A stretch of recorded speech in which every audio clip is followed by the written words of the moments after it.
Kitab Suci Tao Te Ching dan Pembabarannya, Bab 15.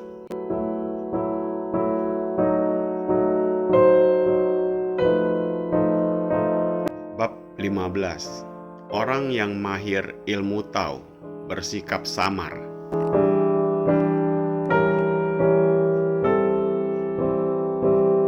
Satu.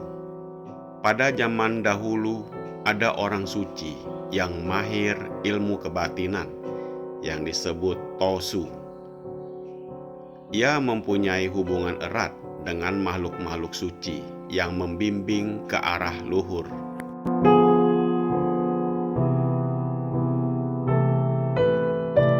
Dua.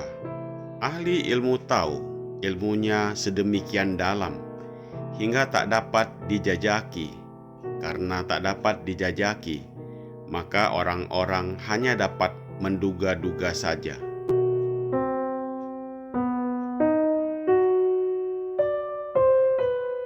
Orang mengatakan bahwa ahli Tao itu sikapnya sangat waspada, hingga laksana binatang menyeberangi sungai yang airnya beku di musim salju.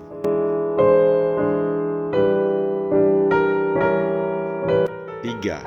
Ada pula yang mengatakan bahwa ahli Tao itu selalu berkhawatir bagaikan binatang ju yang takut pada segala kemungkinan yang datang dari 4 penjuru.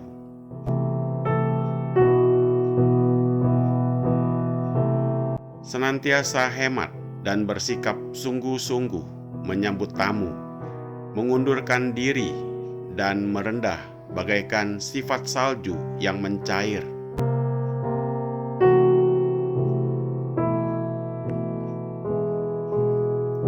4. Wajar bagaikan barang yang belum diselesaikan. 5. Kosong keadaannya bagaikan lembah yang luas. 6.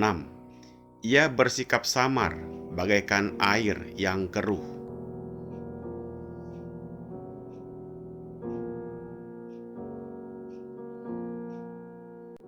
7. Siapakah yang dapat menghentikan air yang keruh itu? Di dalam diam, dengan sendirinya akan menjadi jernih. 8. Siapa yang mencapai ketenteraman abadi?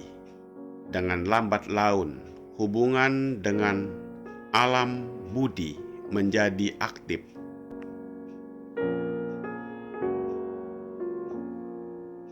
9. Siapa dapat menginjak jalan utama ini, maka nafsu keinginannya tidak meluap. Siapa yang tidak meluap nafsu keinginannya, maka ia dapat mencapai kekekalan dan bebas dari suka dan duka. Di dalam kitab Tao Te Ching, Lao Tzu membicarakan tentang ahli kebatinan dari zaman dahulu yang disebut Tosu.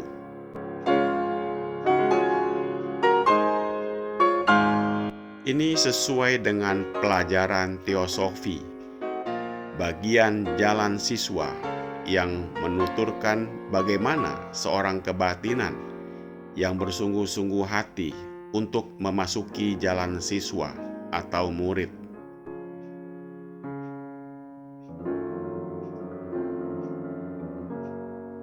Setelah mendapat pelajaran pertama dari sang guru yang disebut diksa pertama, murid itu dipimpin untuk menuju setindak demi setindak. Lama-kelamaan, siswa itu maju terus hingga mencapai diksa kedua, ketiga, dan akhirnya keempat.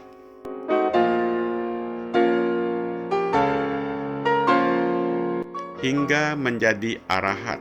Proses untuk mencapai tingkat arahat memakan waktu lama sekali, yaitu sang siswa harus mengalami reinkarnasi atau tumimbal lahir berulang-ulang.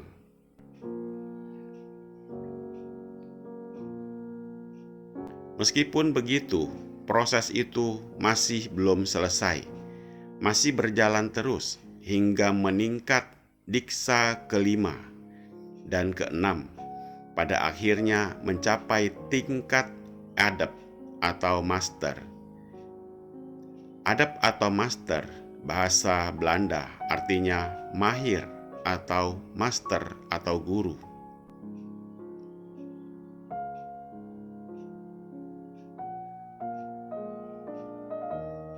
Pada zaman dahulu, kurang lebih 25 abad sebelum Lao Tzu, ada cerita tentang 3 raja budiman dan 5 kaisar bijaksana yang disebut Samhong Ngote. Mereka adalah raja-raja suci atau Sengju yang mempunyai hubungan dengan guru suci dan telah mencapai tingkat tinggi.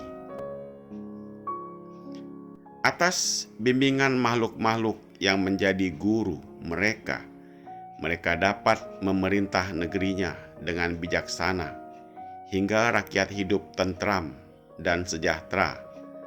Oleh pujangga-pujangga zaman itu dinamakan zaman emas.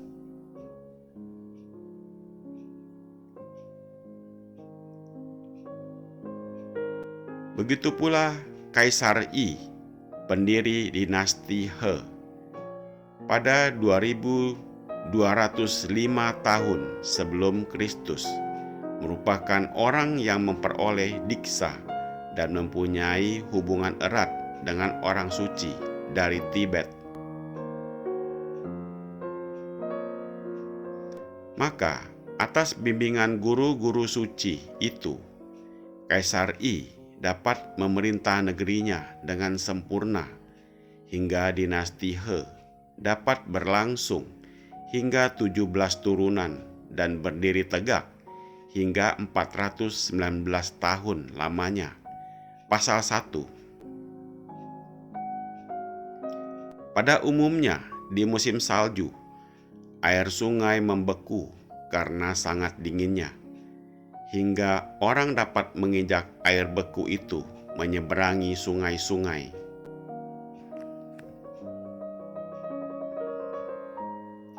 Tetapi hal itu sangat berbahaya karena sewaktu-waktu es itu dapat pecah dan orang yang berjalan di atasnya akan terjerumus dan terbenam di dalam air yang sangat dingin.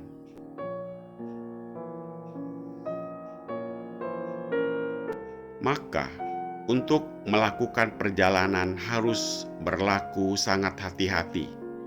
Binatang Yi adalah sebangsa binatang yang tabiatnya sangat curiga dan hati-hati.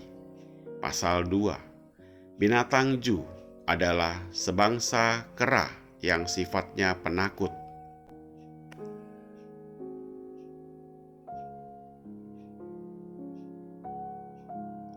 Orang budiman setelah melakukan pekerjaan yang mulia dan berharga, senantiasa mengundurkan diri hingga sesuai dengan sifat Tao.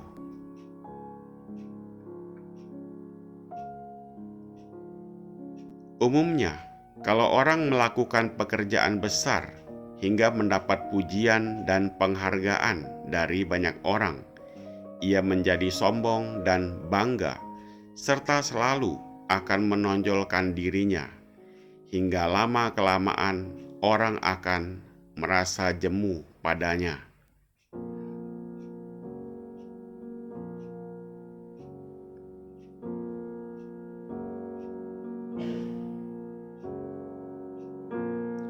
Sebaliknya, orang budiman yang sesuai dengan Tao selalu mengundurkan diri sesudah melakukan pekerjaan yang baik dan senantiasa tidak bangga terhadap segala pujian dan menolak segala pahala dan kehormatan yang diberikan kepadanya. Pasal 3. Barang yang belum selesai dikerjakan kelihatan sederhana dan tampak apa adanya saja, karena belum dicat. Begitupun orang budiman selalu kelihatan tidak mewah, hanya sederhana dan sewajarnya saja. Pasal 4. Orang kebatinan yang tinggi martabatnya senantiasa kosong dari segala keinginan, kerumitan, dan hawa nafsu, tetapi berpandangan luas dan waspada, laksana dapat menyingkap tabir dari alam gaib, hingga pandangannya luas.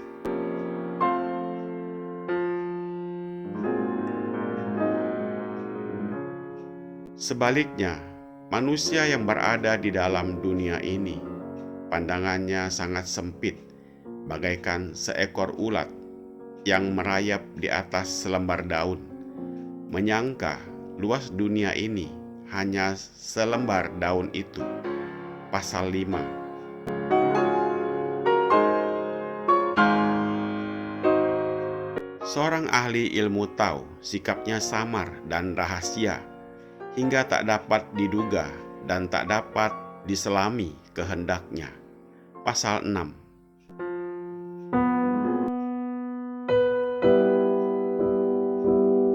Hal ini sesuai dengan pelajaran dalam kitab Taihak yang mengatakan bahwa siapa yang mengetahui bagaimana cara menghentikan pikiran, maka pikiran dapat dipusatkan atau konsentrasi.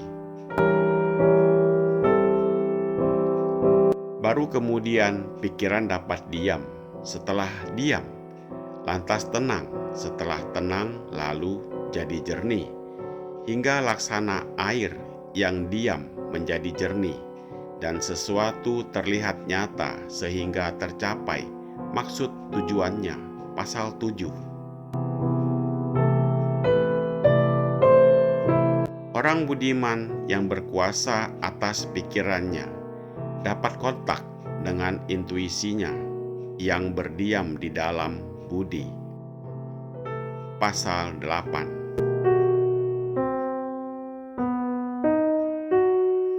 Kesimpulan dari bab 15 ini, Lao Tzu telah mengungkapkan orang yang ahli dalam ilmu Tao, yang mempunyai hubungan dengan guru-guru suci dan bersikap begitu hati-hati, serius, sederhana, dan samar, hingga sukar untuk dijajaki kehendaknya. Orang yang mendapat ilmu ini adalah mereka yang dapat mencapai kesempurnaan batin, hingga dapat menguasai diri, pikiran, perasaan, dan keinginannya dengan sempurna, serta dapat menguasai mereka.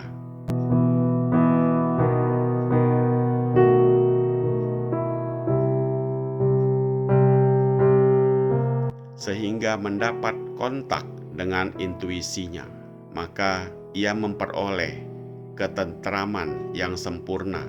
Pasal 9. Semoga bermanfaat. Terima kasih.